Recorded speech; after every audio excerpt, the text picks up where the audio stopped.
Is North Korea truly isolated?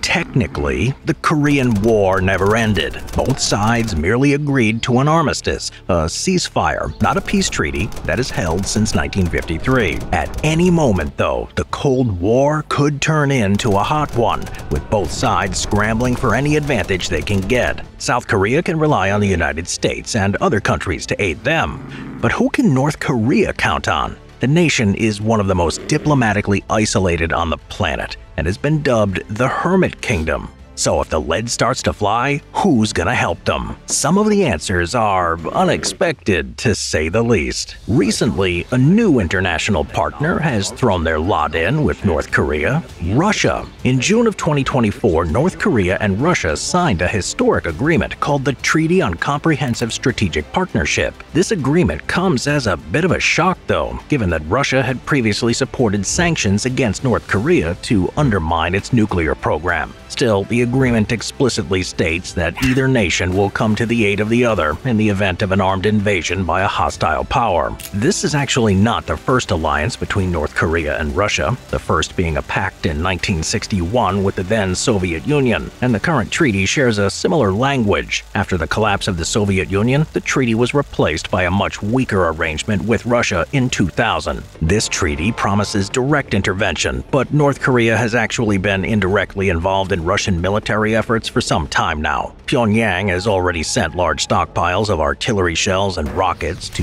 bolster Russian supplies.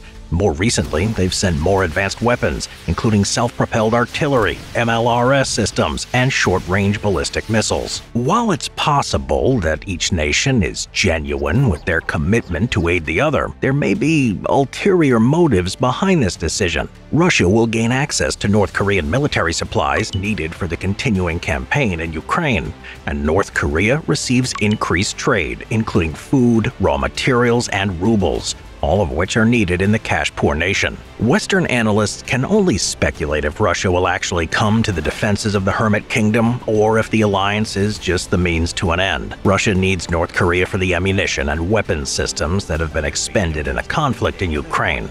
But if these stockpiles run out, there may be no benefit in continuing the agreement. The treaty makes it clear that military intervention will only be sanctioned in a defensive war against an aggressor, and not if North Korea strikes first. There's also enough legalistic wiggle room for either nation to avoid getting involved under certain circumstances, mostly provisions about military action consistent with the laws of each respective country, which is a convenient and vague enough loophole to avoid being drawn into a foreign war with what appears to be an ally of convenience. If war in Korea does break out, it's difficult to say if Russia will become involved directly. Most of Russia's military is fighting thousands of miles away in Ukraine, and Moscow wouldn't want to fight a two-front war if possible, and may look for a way to avoid the conflict. North Korea may be better off looking to a more established ally, China. Since its founding, North Korea has relied heavily on China for military aid. During the Korean War, Chinese troops joined the fighting, throwing back the UN advance up the peninsula. Ever since the armistice was signed, China has remained North Korea's closest ally and trade partner. This was formalized in a treaty signed in 1961. China has close association with North Korea due to their shared communist governments, as well as sharing a land border,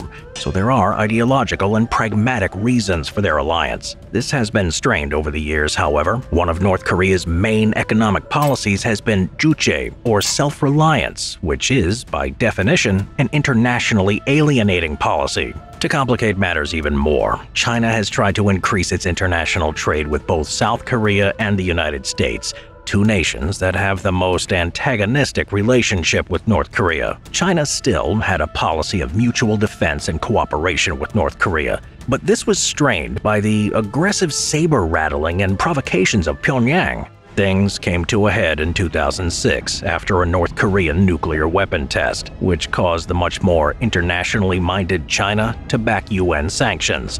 And as recently as 2017, China has placed unilateral sanctions on North Korea as a punitive measure for its missile and nuclear program. Both nations were reconciled in 2021 when they renewed their defensive pact, but China is still wary of being dragged into a conflict. China is heavily focused on trade and expanding their economy, and getting embroiled in a war on behalf of a foreign nation is high on the list of things to be avoided. Any renewed fighting in Korea will certainly involve the United States, which is China's largest trading partner. China has stated that they will only protect North Korea if it's attacked first, and would sit out any fight that started with North Korean aggression. China wants to avoid the complications that a renewed Korean war will bring, such as economic difficulties, sanctions, and an inevitable refugee crisis. Keeping Pyongyang from doing something rash is a top priority, and Beijing is willing to use the fact that China provides between 90 and 98% of North Korea's foreign trade as leverage to keep peace and stability in the region. Russia and China are no doubt North Korea's greatest allies, but there are some other nations that may be able to lend some assistance if North Korea is invaded. Surprisingly, North Korea has actually intervened on behalf of other nations in the past. The question is, will these actions be reciprocated? The next most likely ally of North Korea would be Iran. Both of these nations are at odds with the United States and other Western powers, giving them a common foe. They also have exchanged scientists and engineers to work on their respective missile and nuclear capabilities. That's the extent of their relationship. There's no formal treaty binding the two countries, and Iran has other geopolitical aims rather than getting involved in a war 4,000 miles away. So other than some mutual enemies, there's little reason or opportunity to intervene. During the Vietnam War, North Korea sent around 1,000 soldiers and several pilots to aid their fellow communists against the South Vietnamese and American adversaries. It's also believed that some NVA were trained in North Korea. Nowadays, though, the relationship between the two nations is strained, especially after Vietnam instituted economic reforms and began diplomatic relations with South Korea. It's unlikely they would get involved if North Korea was invaded. Syria has worked with North Korea, who allegedly helped with missile and chemical weapons development. There's also reports that North Korean soldiers participated in the recent Syrian civil war on behalf of Bashar al-Assad, though this was denied and difficult to confirm. With the country whacked by the aftermath of a civil war and Assad's overthrow, it's also highly unlikely that they would aid North Korea. North Korea has developed good relationships with Egypt and Libya, sending military advisors and Air Force personnel to Egypt during the Yom Kippur War in 1973, and had a defense pact with Hosni Mubarak, and also had a similar arrangement with Libyan dictator Muammar Gaddafi. North Korea has sold weapons to both nations. Both countries have experienced recent internal strife and are unlikely to be able to send any meaningful aid to help their North Korean allies. Even though it's one of the most politically isolated nations on the planet, North Korea has tried to expand its influence into Africa. They've traded weapons and sent military and police advisors to Madagascar, Benin, Mozambique, Zimbabwe, Nigeria, and the Democratic Republic of the Congo. While no doubt grateful for the assistance, these nations would be unlikely to become involved in a conflict on the other side of the planet. Many also fall under the sphere of influence of China and will take their cues from Beijing rather than Pyongyang. Other nations have or had friendly diplomatic relationships with North Korea, including Cuba, Bulgaria, and Pakistan. That said, the political, economic, and military realities each nation faces makes any intervention in Korea highly unlikely. Oh, and North Korea had a very close relationship with Yugoslavia.